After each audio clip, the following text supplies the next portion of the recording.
Ang update po natin ngayon, mga ka-TH, ay ito. Bago nating nakuhang markers dyan sa ilalim, mayroon pong tatlong butas. Ito po mga ka-TH, butas po yan. Na-discover natin yan sa ilalim. Ito yung update sa butas natin, mga ka-TH. Kung mapapansin nyo po, mayroon na po tayong dito, perimeter fence. May nilagay po tayong hollow block. At tapos ito ay i-flooring natin para safe po siya. So ganun po ang diskarte natin. Bago tayo babalik sa operation, kailangan muna nating i-flooring ito at lagyan ng bubong at saka atip para safe. Ngayon po, ang mga marker na nakuha natin dito, mga ka-TH, ay marami pong marker nakuha natin at ipapakita ko po sa video. At dito banda, dito dati may nakuha tayong letter T sign. May nakita pala kasi may bato dyan na malaki. Letter T sign na mayroon pong bilog sa ibaba, mga ka-TH. At ang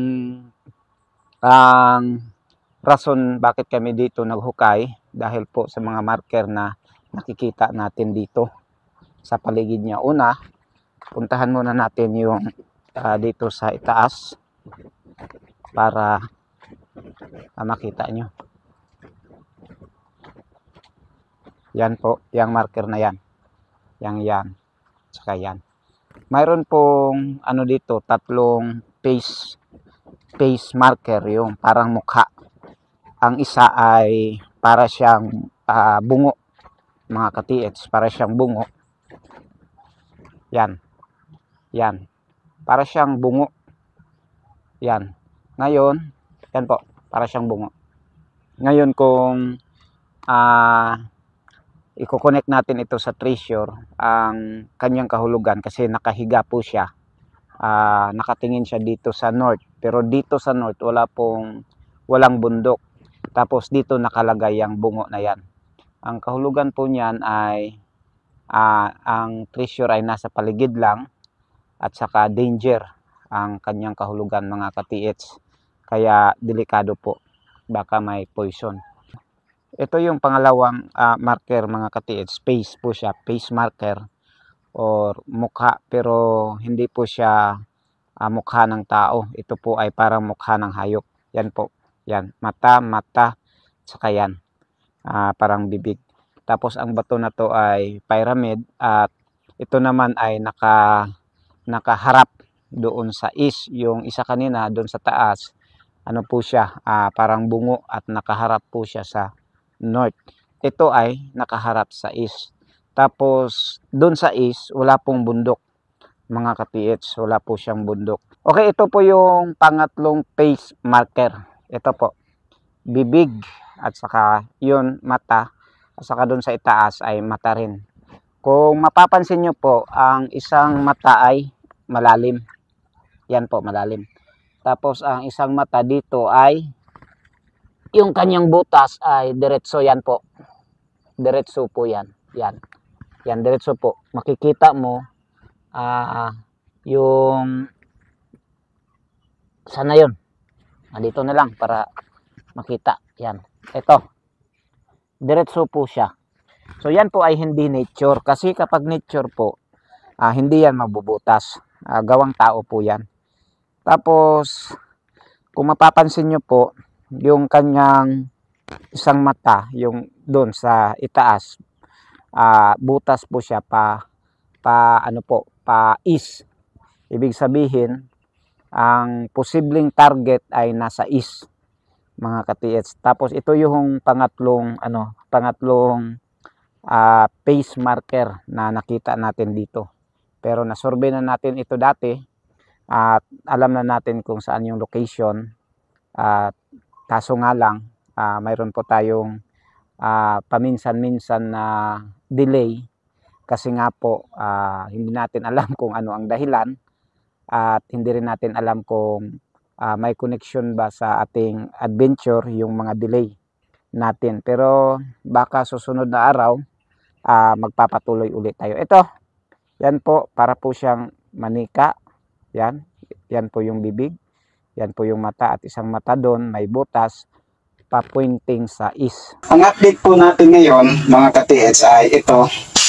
Bago nating nakuha ang markers dyan sa ilalim, mayroon pong 3 butas. Ito po. Ito po mga ka-TH, butas po yan. Na-discover natin yan sa ilalim. Ito, may butas.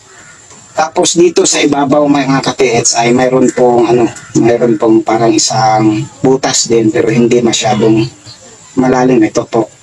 Bago namin nakuha ito mga ka-TH, ito muna ang nakuha ko. Kasi ang nag-abante. Ito muna ang nakuha ko mga ka-treasure hunter ito.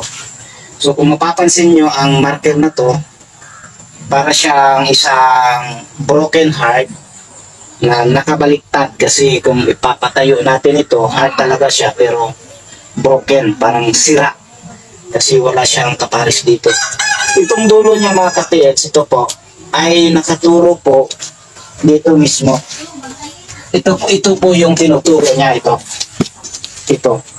Ngayon, bago namin nakuha itong dalawang to, may nakuha muna kaming isang sign na ang kahulugan po ay danger, delikado ang kahulugan. Kaya nga po, nung nakuha namin itong mga sign na to, ay medyo may amoy na hindi maganda. Ang sa isip ko mga ka-treasure hunter, ito ay isang uri lamang ng lupa na na-discompose. Yung na-compose siya, kaya naglagay po umamoy siya ng hindi maganda. Nakuha namin ito mga ka-TH, ito kasi nakuha namin ito sa ilalim. Yan po ang una namin nakuha. Ulitin ko, itong dulo niya, ang tinuro ay ito. Pagkatapos niyan mga ka-TH, ang sumunod ay ito.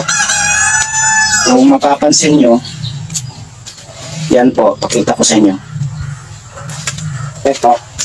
Ito po yung sumunod. Nang nakuha namin ito mga ka-treasure hunter, kasi nasa ilalim to, ilalim nito, ito po, ilalim po nito, yan, biglang sumama yung amoy mga ka-treasure hunter. Umamoy ng hindi maganda, parang isang medisina na hindi ko alam kung anong klaseng medisina.